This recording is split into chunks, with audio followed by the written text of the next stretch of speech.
pemirsa, kembali bersama dengan kami dalam program spesial kami Ngopi Bareng Ngobrol Pintar ya.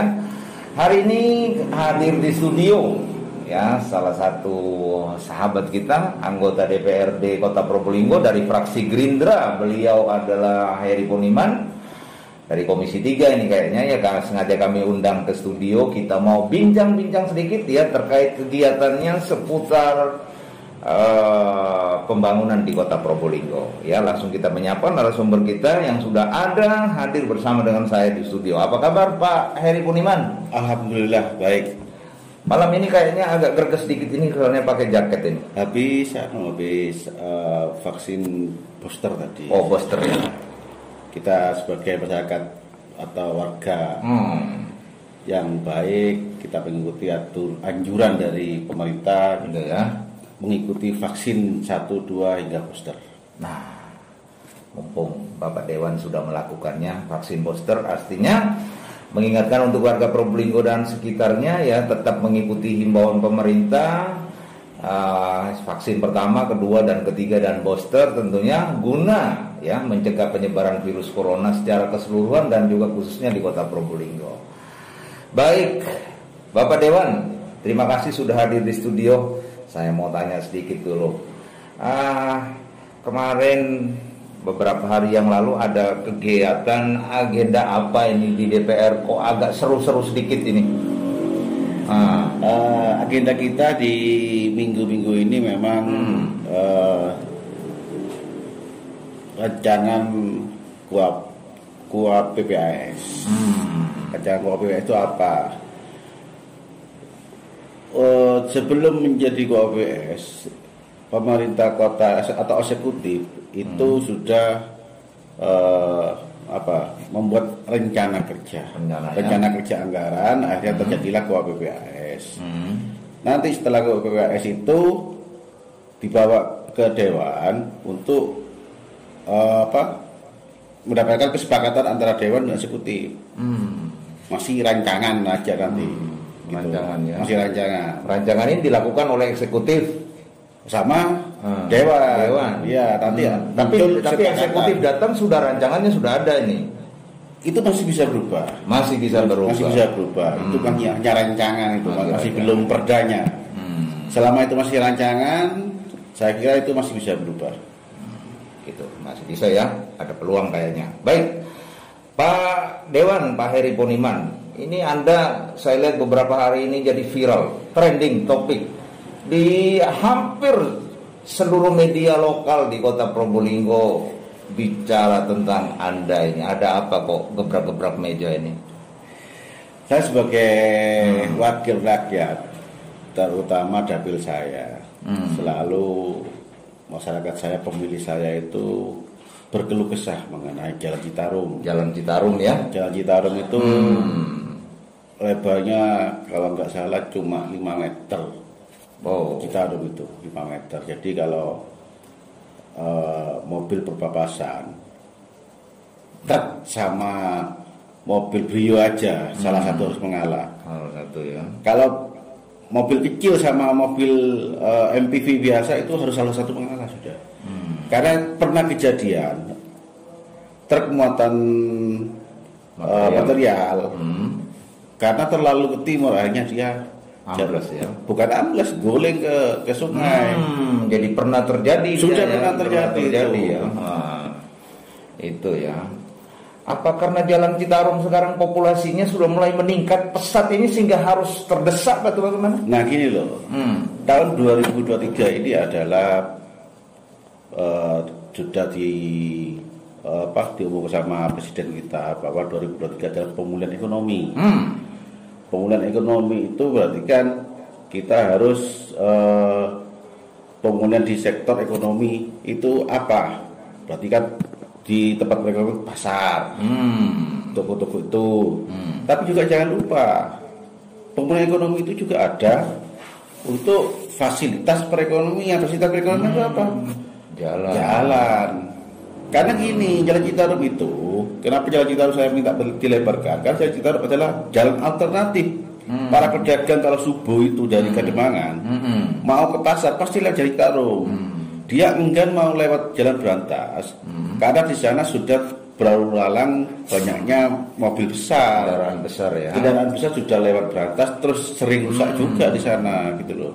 Jadi alternatifnya dia para pedagang itu lewat Jalan Citarum, di mana di Jalan Citarum sampai sekarang masih menjamur perumahan.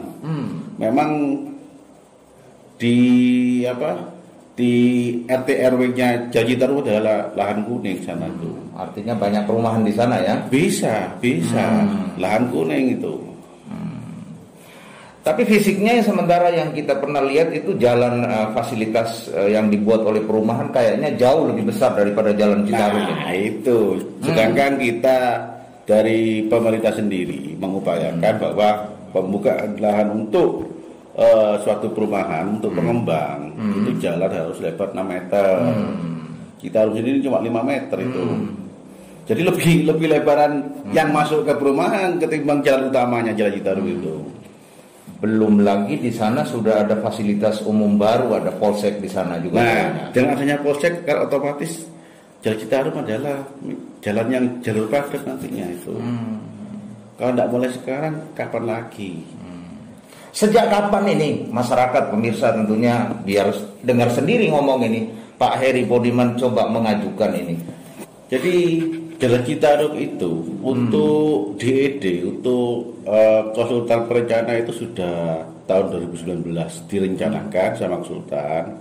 Itu harapannya nanti tahun 2020 bisa di-action, bisa dieksekusi. Ternyata kena refocusing. Waktu itu refocusing awal mungkin ya itu COVID awal COVID 2020 ya. bulan semuanya dialihkan penanganan COVID ya. Ya. Sedangkan oke lah, tidak ada masalah. 2021 oke, refocusing lagi tidak ada masalah. 2002 itu sudah menjadi saran Komisi 3 untuk ke Banggar, dan Banggar pun sudah merekomendasikan bahwa Jalan Citarum itu menjadi saran Banggar yang sudah tertandatangani kesepakatan antara Dewan sama eksekutif. Apa akhirnya? Saya melihat tahun 2002 awal di penjabarannya ternyata tidak ada. Di penjabarannya tahun APBD 2022 itu kemana gitu loh. Sempat ditanyakan enggak, karena sekarang sudah ada perencanaannya itu. Sempat ditanyakan ini perencanaan yang direncanakan tentang Jalan Citarum apa dipindahkan ke tempat lain atau bagaimana? Itu ternyata dana itu dipindahkan ke MPP. Loh, urgensinya antara MPP sama, padahal MPP itu sudah ada dananya 4,5 M itu. Sudah ada 4,5 M. Loh, kenapa dana yang Citarum yang kemarin itu kok dialihkan ke MPP? Padahal MPP sudah ada dana tersendiri, sudah 4,5 M. Sekarang menjadi 7,5 M. Ada tambahan dari sana. Itu yang kecewanya saya. Oke lah, tidak apa-apa lah 2023. Lah, kemarin saya melihat di rancangan KUHP-nya tidak ada sama sekali. Masih tetap gak ada ya? Tidak ada sama sekali. Itu yang membuat tensinya agak naik ini ya? Ya memang saya harus memperjuangkan aspirasi dari masyarakat saya. Yang namanya wakil rakyat, apa dari keluh kesah dari masyarakat kita harus perjuangkan. Gitu ya. Baik pemirsa, jadi demi sebuah kepentingan masyarakat, inilah perlunya kita memiliki wakil rakyat supaya bisa memperjuangkan dan bisa menjadi fungsi kontrol tentang penggunaan anggaran dan pembangunan di satu kota termasuk kota Probolinggo. Pak Heri Podiman adalah fraksi Partai Gerindra dari Komisi 3 DPRD. Baik, Pak Heri Podiman, bagaimana upayanya ini setelah rancangan ini ternyata di sana tidak tercantum nama Jalan Citarum ini? Upaya apa ini? Karena tahunnya sudah berapa tahun yang tertundanya? 3 tahun kayaknya. 3 tahun. Ini 2023 ini tahun terakhir ini. Tahun terakhir di masa jabatan saya.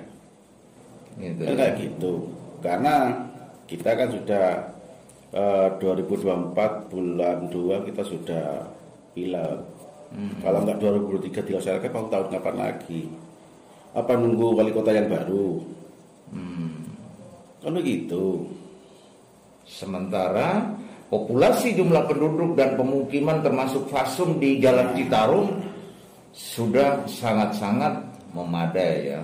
Jadi biar tahu masyarakat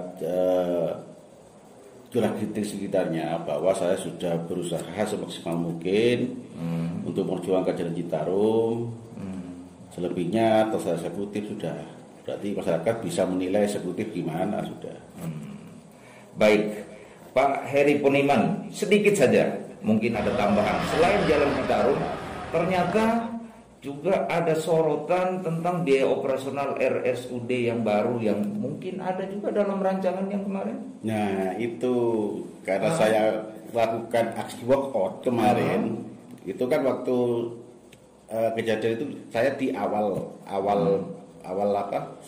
pertemuan itu buka langsung saya instruksi kepada ketua mengenai Jalan Citarum itu saya sudah walkout. Jadi saya tidak mengikuti prosesnya itu sudah. Begitu ya. Tapi nyatanya ada dalam pembahasan itu. Ya itu yang kita sayangkan itu. Seharusnya kan rumah sakit itu selesai nggak tahun ini? Kok sudah ada biaya operasional? Yakin nggak? Sementara ini saya lihat ada beberapa media yang sudah mencatat fisiknya sekarang baru mencapai 36%. Meskipun Komisi 3 sudah berkomitmen tidak cawe-cawe ini ya itu dari awal. Saya kan juga di orang lapangan kalau pasal pembangunan. Kalau saya melihat di foto di teman-teman media itu keadaan fisiknya itu kan masih tahap cor kayaknya. Kalau saya perhatikan di media itu, kalau volume cor itu pasti besar. Bisa 36% bisa, insya Allah masih bisa. Tapi kalau sudah di waktu schedule-nya di waktu untuk finishing, dia akan makan waktu lama finishing itu. Gitu ya. Sampai dengan hari ini Komisi 3 masih tetap komitmen untuk tidak mengawal ini. Ya, sebetulnya kita enggan bicara masalah rumah sakit. Cuma ada dokumen yang dibawa ke meja Komisi 3 ini. Ya. Nah, kita lihat berita-berita aja gitu aja. Gitu aja ya. Kita kan komitmen kita kayak gitu. Baik, Pak Heri Poniman. Harapannya singkat saja ini. Ini saya lihat ini sangat getol sekali ini berjuang tentang aspirasi masyarakat ini. Ya tetap saya berharap Jalan Citarum tetap terrealisasi tahun 2023. Gitu ya. Ya jangan mengesampingkan kepentingan masyarakat daripada kepentingan suatu golongan. Itu aja. Gitu ya. Belum lagi ada pasar baru. Ini juga Pak Poniman juga perlu harus bicara. Nah, panjang sekali ini. Jangan bilang masalah pasar baru. Ya, saya sempat mendengar atau saya salah dengar waktu itu kepala dinas PU bahwa menyatakan bahwa dana untuk Jalan Citarum terlalu besar. Besar itu berapa? Kan gitu. Kan bisa toh direview lagi, dikurangi kan gitu. Kenapa tidak bisa? Untuk pasar sendiri, pasar itu adalah sekitar 49 M awalnya. Kenapa jadi bisa cuma 15 M atau berapa totalnya itu? Dari yang pertama itu kalau nggak salah 9 M ya, 9 M kalau nggak salah, yang awal yang kejadian robo itu terus 4 M sama 2 M. Dari anggaran 49 M ini bisa diminimkan menjadi sekian itu. Jadi tidak di 49 M lagi sudah. Loh, kenapa Citarum ini kok bukan diminimkan malah dihilangkan? Sedangkan uang negara itu sudah keluar untuk DID. Ini bermasalah ini kayaknya nih. Nah, kalau itu bermasalah pasti bermasalah karena kerugian negara itu sudah. Karena uang negara sudah buat perencanaan DID Jalan Citarum, ternyata DID-nya tidak terpakai. Malah sekarang DID yang baru yang mau diadakan DID yang baru seharusnya PU itu DID yang lama yang sudah terbayar itulah dikaji ulang, direview lagi. Paling enggak kita akan menyelamatkan uang itu. Kenapa? Kalau review itu dananya cuma kecil. Kecuali DD baru pasti kalau dana berapa M, anunya berapa ratus juta DD-nya. Kalau review kan tidak sebesar itu. Seperti itu ya perjuangannya Komisi 3 terutama khusus untuk Pak Heri Budiman. Mulanya itu kita kan harus juga bisa menyelamatkan uang negara kayak gitu. Banyak sekali di dapilnya ini masalahnya. Jalan Citarum, belum lagi Jalan Berantas. Jalan Berantas itu sebaiknya kalau menurut saya itu adalah jalan beton, jalan rigid itu. Sekarang sudah mulai berlubang-lubang lagi. Ya, kalau jalan belum lagi dihantam sama galian Jargas lagi. Aduh, sudah tahu ini Jargas ini gimana ini untuk apa? Ya. Bekas galiannya gimana, nanti hasilnya gimana. Karena tapi yang jelas harapannya supaya Jalan Citarum ini harus bisa terrealisasi ya. Fokus itu. Soalnya saya juga sudah tanya-tanya ini sama warga di sana. Memang harus ya kalau bisa supaya direalisasi. Karena populasi penduduknya sudah mulai banyak. Jalan yang ke perumahannya lebih besar daripada Jalan Citarumnya sendiri. Nah, pemerintah di sana sudah mengeluarkan izin untuk pengembang itu membuka properti di sana. Seharusnya kan pemerintah juga memikirkan tentang akses jalan. Toh pengembang itu bukan izin gratis, bukan. Tetap bayar. IMB-nya tetap. Nah, IMB-nya lari kemana? Seharusnya untuk PAD yang didapatkan dari itu ya harus ditaruh di daerah sekitar sana juga. Paling enggak untuk akses jalan Citarum. Oke. Terima kasih Bapak Heri Budiman, anggota DPR dari fraksi Partai Gerindra, ya, Partai Gerindra ini. Jangan salah pilih ya. Dari dapil mana ini? Dapil 1 Kanigaran Monase. Kanigaran Monase, ya. Orangnya masih muda, cukup luar biasa dalam memperjuangkan aspirasi masyarakat tentunya. Mudah-mudahan terpilih lagi. Amin. Di tahun yang akan datang untuk tetap mewakili suara rakyat. Amin gitu ya. Oke, terima kasih Pak Heri Budiman sudah ada di studio atas undangan kami untuk bisa mendengar lebih jelas terkait apa artinya gebrak meja dan lempar buku. Gitu ya. Oke, baik pemirsa, demikianlah bincang-bincang kami eksklusif ya hari ini dengan anggota kita DPRD Kota Probolinggo Heri Budiman dari fraksi Gerindra. Semoga tayangan ini dapat bermanfaat tentunya dan bisa terklarifikasi semuanya simpang siur tentang berita-berita ya yang lagi beredar di tengah-tengah masyarakat. Oke, baik, cukup Pak Heri Budiman ya. Cukup. Demikianlah liputan kami dari Probolinggo, Jawa Timur. Saya Luis Heriona dan Muhammad Abdullah, CB News untuk kita semua.